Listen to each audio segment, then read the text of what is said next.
विधानसभेच्या पार्श्वभूमीवर संजय राऊत जळगाव जिल्ह्याच्या दौऱ्यावर असून यावेळी पुन्हा पालकमंत्री गुलाबराव पाटील आणि संजय राऊतांमध्ये जुंपल्याचं पाहायला मिळालं।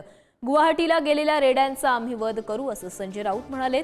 तर तुझा माणूस कोण, त्याला तलवार घेऊन पाठव, मान द्यायला गुलाबराव पाटील तयार आहे अशी टीका पालकमंत्री गुलाबराव पाटलांनी केली आहे। तर आमचा उमेदवार कोण याबाबत गुलाबराव पाटलांनी चिंता करू नये, गुलाबराव पाटलांचा पराभव निश्चित आहे, त्याची त्यांनी चिंता करावी असा पलटवार संजय राऊतांनी केला आहे।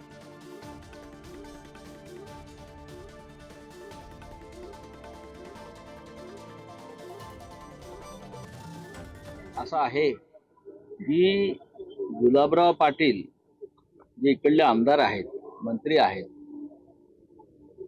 त्यांनी त्याची चिंता करू नये, पण तुमचा पराभव निश्चित आहे हे त्यांनी फक्त याची चिंता करावी। गुलाबराव पाटील हे पुन्हा विधानसभेत जाणार नाही। आम्ही उमेदवार आयात करू किंवा निर्यात करू, पण तुमचा पराभव निश्चित आहे। तर हा रेडा तयार आहे। संजय राऊतला आव्हान आहे, तुझा माणूस कोण आहे त्याला तलवार घेऊन पाठव। गुलाबराव पाटील तयार आहे मान द्यायला, पण त्यांच्याकडे कोण आहे, ही जागा कोणाकडे आहे, अजून हे संभ्रमामध्ये आहे। आणि मूळ मला तरी असं वाटते की यांच्यामध्ये उमेदवार यांच्यापाशी नाही।